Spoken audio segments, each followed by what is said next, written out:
നമസ്കാരം, സ്വാഗതം mythic science chronicles എന്ന ചാനലിലേക്ക്. ഇവിടെ നാം പുരാണങ്ങളുടെയും ആചാരങ്ങളുടെയും പിന്നിലെ ശാസ്ത്രം അന്വേഷിക്കുന്നു. ചരിത്രവും ഇതിഹാസവും ശാസ്ത്രവും ആത്മീയതയും ഒന്നിച്ച് ലയിക്കുന്നിടത്താണ് മിത്തിക് സയൻസ് ക്രോണിക്കിൾസ് ആരംഭിക്കുന്നത്.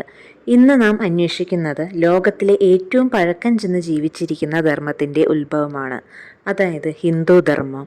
ഹിന്ദു ധർമ്മത്തിൻ്റെ വേരുകൾ ഇന്ത്യയുടെ മണ്ണിലാണ്. സിന്ധു നദിയുടെ തീരങ്ങളിൽ മനുഷ്യൻ പ്രകൃതിയോട് ചേർന്ന് ജീവിച്ച കാലം മുതൽ ഈ ധർമ്മം രൂപം കൊണ്ടു. ഹിന്ദു എന്ന പേര് വന്നത് സിന്ധു നദി എന്ന വാക്കിൽ നിന്നാണ്. പക്ഷേ ധർമ്മം അതിനേക്കാൾ വളരെ പഴക്കമുള്ളതാണ്. ഇന്ത്യൻ ഉപഭൂഖണ്ഡത്തിൽ നിലനിന്ന ഒരു അത്ഭുത സംസ്കാരം, സിന്ധു നദീതട സംസ്കാരം, അതായത് ഇൻഡസ് വാലി സിവിലൈസേഷൻ. ഇവിടെ കണ്ടെത്തിയ മുദ്രകളിൽ ധ്യാനഭാവത്തിലുള്ള മനുഷ്യരൂപങ്ങൾ, മൃഗചിഹ്നങ്ങൾ, പ്രകൃതിയോട് ചേർന്ന ജീവിതം എല്ലാം ഉണ്ടായിരുന്നു. ഇത് മതമായിരുന്നു? അല്ല, ഇതൊരു ജീവിത ദർശനമായിരുന്നു. സിന്ധു നദി ഒരു നദിയല്ലായിരുന്നു, അതൊരു ലൈഫ് സിസ്റ്റം ആയിരുന്നു. നദി, സൂര്യൻ, മഴ, ഭൂമി ഇവയെ ആരാധിച്ചത് ഭയത്തിൽ നിന്നല്ല, കൃതജ്ഞതയും നിരീക്ഷണവും കൊണ്ടാണ്. പ്രകൃതിയെ മനസ്സിലാക്കുക, അതാണ് ആദ്യ ശാസ്ത്രം, അതാണ് ആദ്യ ആത്മീയതയും. ഈ പ്രകൃതി കേന്ദ്രീകൃത ദർശനം പിന്നീട് ഹിന്ദുധർമ്മത്തിൻ്റെ ആഴത്തിലുള്ള വേരുകളായി മാറുകയായിരുന്നു. ചരിത്രകാരന്മാരുടെ അഭിപ്രായത്തിൽ ഇന്തോ ആര്യൻ ഗോത്രങ്ങൾ ഈ കാലഘട്ടത്തിൽ വടക്കു പടിഞ്ഞാറൻ ഇന്ത്യയിലെത്തി.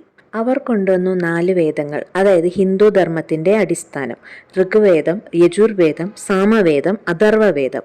ഇവ പുസ്തകങ്ങളായിരുന്നില്ല, ഇവ ശ്രുതിയായിരുന്നു, കേട്ടുപഠിച്ച ജ്ഞാനം. വേദങ്ങൾ മനുഷ്യനോട് പറയുന്നത് ദൈവത്തെ പേടിക്കാനല്ല, പ്രകൃതിയോട് ഐക്യപ്പെടാനാണ്. കാലചക്രം മുന്നോട്ട്, വേദങ്ങൾ മാത്രം മതിയായില്ല. മനുഷ്യൻ കൂടുതൽ ചോദിച്ചു, കൂടുതൽ അനുഭവിച്ചു. ഉപനിഷത്തുക്കൾ ജനിച്ചു.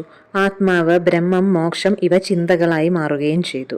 ഇങ്ങനെയാണ് സനാതനധർമ്മം ക്രമേണ ഹിന്ദുധർമ്മമായി വളർന്നത്. ഇതൊരു മാറ്റമല്ല, ഒരു പരിണാമമാണ്. കാലം മുന്നോട്ട് പോയപ്പോൾ ധർമ്മം കഥകളിലൂടെ ജനങ്ങളിലേക്കെത്തി. രാമായണം, മഹാഭാരതം, പുരാണങ്ങൾ ഇവയിൽ ദൈവങ്ങൾ മനുഷ്യരൂപം ധരിച്ചു. ധർമ്മം ജീവിതത്തിന്റെ ഭാഗമായി. സങ്കീർണമായ തത്വങ്ങൾ ജനങ്ങളിലേക്ക് എത്തിക്കാൻ ചരിത്രം കഥകളായി മാറുകയായിരുന്നു. ഹിന്ദു ധർമ്മത്തിൽ ഒരു ദൈവമോ പല ദൈവങ്ങളോ എന്നതല്ല വിഷയം. സത്യം ഒന്ന്, വഴികൾ പലത്. ശിവൻ ധ്യാനവും പരിവർത്തനവും സൂചിപ്പിക്കുന്നു. വിഷ്ണു സംരക്ഷണവും ധർമ്മവും സൂചിപ്പിക്കുന്നു. ശക്തി സൃഷ്ടിയും ഊർജവും സൂചിപ്പിക്കുന്നു. എല്ലാം ഒരേ സത്യത്തിന്റെ വ്യത്യസ്ത രൂപങ്ങൾ മാത്രം.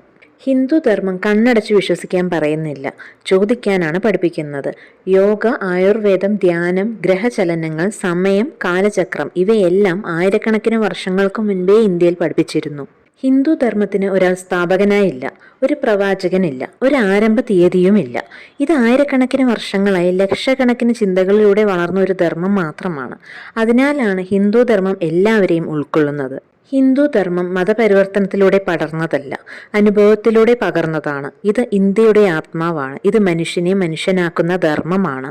ഇത്തരത്തിലുള്ള ആചാരങ്ങളുടെയും ശാസ്ത്രവും തമ്മിലുള്ള ബന്ധങ്ങൾ അറിയാനായി കൂടുതൽ വീഡിയോസ് കാണാൻ ഈ ചാനൽ സബ്സ്ക്രൈബ് ചെയ്യൂ. ഈ വീഡിയോ ഇഷ്ടമായെങ്കിൽ ലൈക്ക് ചെയ്യൂ, കൂട്ടുകാർക്കെല്ലാവർക്കും ഷെയർ ചെയ്യൂ.